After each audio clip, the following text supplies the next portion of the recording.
Hi friends, how are you all. पिछले बहुत सारे महीनों से मैंने एक भी वीडियो नहीं बनाया था और एक भी वीडियो मैंने मैंने अपलोड किया था, लेकिन मैंने कुछ जगह के जहाँ पे मैं घूमने गया था उसके उसके मैंने वीडियोस अपलोड किए थे।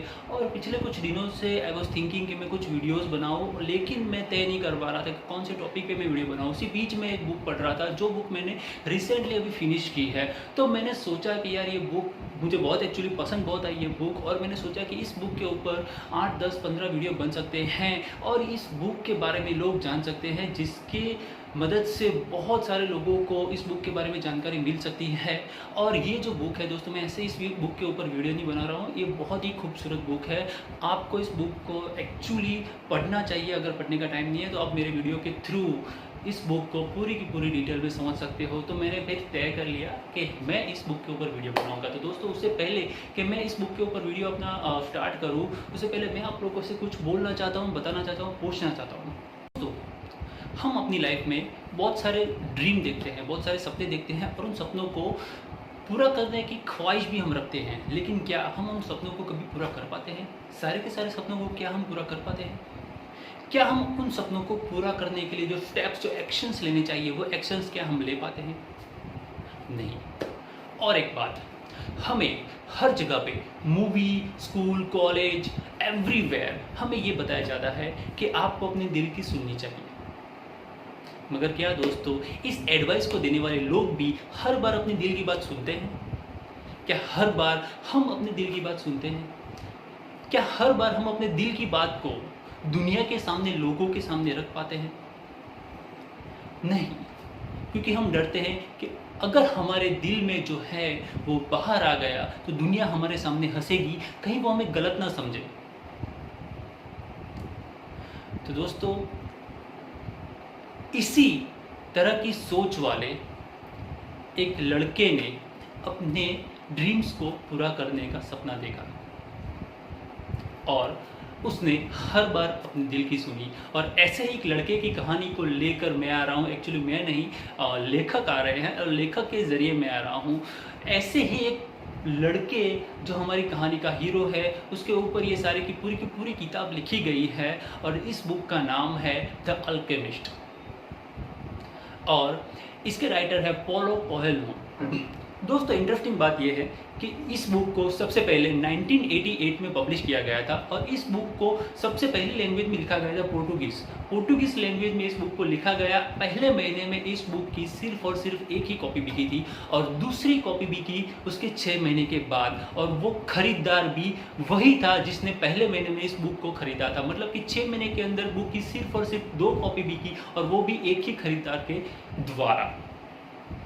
लेकिन हमारे लेखक ने हिम्मत नहीं हारी, पेशेंस रखा और कंसिस्टेंटली वो अपनी बुक को बेचने की कोशिश करते रहे। उन्होंने अपनी बुक का अनुवाद बहुत सारी भाषा में किया और आज दोस्तों आप गूगल पे देख सकते हो कि इस बुक की लाखों कॉपीज बिक चुकी है, लाखों लोग इस बुक को पढ़ चुके हैं। आपने भी इस बुक का नाम सुना होगा, शायद आपने भी इस बुक को पढ़ा होगा। तो ऐसी ही ये बुक है द अल्केमिस्ट, जिसके लेखक है पॉलो कोएल्हो, जो बेसिकली ब्राज़ील के हैं और उन्होंने ये बुक को लिखा है। तो दोस्तों, चलिए शुरू करते हैं हमारे स्टोरी के किरदार जो है, किरदार मतलब हीरो जो है, मेन हीरो, उसकी बात करते हैं, जिसका नाम है सैंटियागो। तो ये बुक जो है द अल्केमिस्ट, ये पूरी की पूरी हमारे हीरो सैंटियागो के इर्द गिर्द घूमती है। एक्चुअली उसकी अपनी स्टोरी है, अपने हीरो की स्टोरी है। तो ये जो हमारा हीरो सैंटियागो है, वो स्पेन के एंडलुसियाना नाम के एक प्रांत के छोटे से गांव का एक किसान का बेटा है, जो अपने सपनों को पूरा करना चाहता है, जो अपने पैशन को फॉलो करना चाहता है, अपने ड्रीम्स को पूरा करना चाहता है, दुनिया घूमना चाहता है, दुनिया देखना चाहता है, दुनिया के अलग अलग लोगों से मिलकर, दुनिया की अलग अलग सभ्यताओं को सीखकर लाइफ के लेसन्स वो सीखना चाहता है।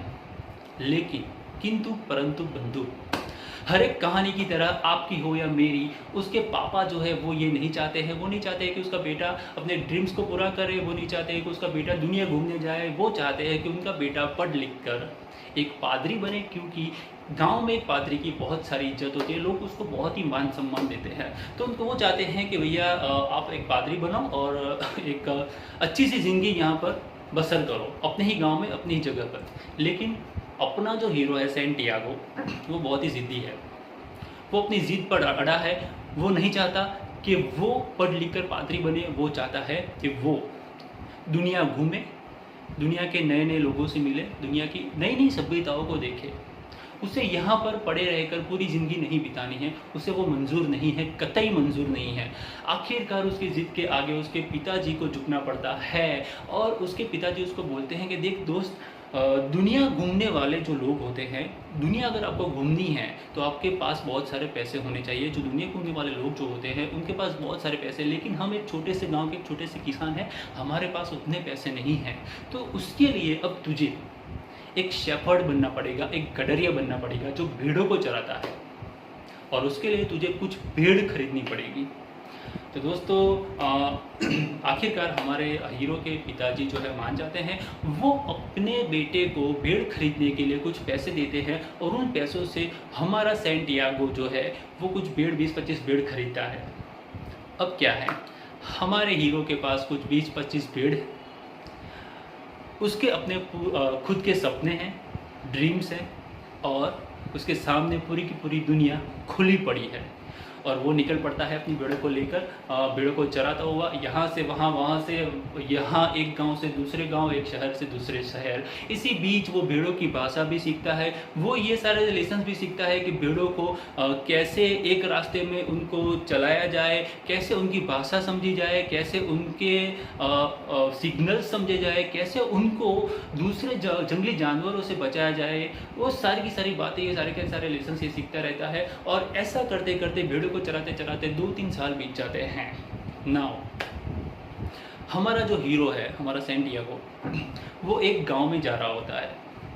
वहाँ पे वो पहले भी जा चुका है एक्चुअली, और वहाँ के एक मर्चेंट है, और उसको वो अपनी भेड़ों का वूल बेच चुका है, और उसको वहाँ पे फिर से जाना है उसी मर्चेंट को अपनी भेड़ों का वूल बेचने के लिए। 2-3 दिन का अभी सफ़र बाकी है वहाँ पे पहुँचने के लिए, और वो एक्चुअली वहाँ पे जा रहा है। 1.5 साल पहले जब वो वहाँ पे गया था, तब उस मर्चेंट की, उस व्यापारी की बेटी जो बहुत ही खूबसूरत थी, जिसके घुंघराले काले घने बाल थे, उसके ऊपर उसका दिल आ गया था, और मन ही मन वो उसको पसंद करने लगा था। उसके साथ छोटी सी 2 घंटे की मुलाकात में उससे बहुत ही अच्छी दोस्ती भी हो चुकी थी। तो एक्चुअली वो बहुत ही एक्साइटेड है क्योंकि वो उससे फिर से मिलने वाला है। तो वो रास्ते में सोते सोते ये जा रहा है, लेकिन साथ ही साथ उसको ये भी डर है कि क्या इतना टाइम हो गया, वो लड़की वहीं पे रहती होगी, क्या उसके पिताजी ने उसकी शादी किसी और से करवा दी होगी, क्या वो उससे अभी भी प्यार करती होगी, मे बी वो उसको प्यार ना भी करती हो, उसको किसी और से प्यार हो गया होगा। ये सारे के सारे विचार जो है उसके मन में चल रहे थे, उसके दिमाग में चल रहे थे, और चलते चलते चलते चलते शाम हो जाती है, अंधेरा हो जाता है। और दोस्तों अंधेरा होते ही वो अपने और अपनी भेड़ों के लिए एक सुरक्षित जगह ढूंढने में लग जाता है, और ढूंढते ढूंढते उसको एक अबेंडोन चर्च, टूटा फूटा एक चर्च मिलता है। वहाँ पे वो अपनी रात बिताने का फैसला करता है। उसके चर्च के सिकामोर ट्री के नीचे वो अपनी भेड़ों को सुलाकर खुद भी सो जाता है। उस रात को उसे एक सपना आता है।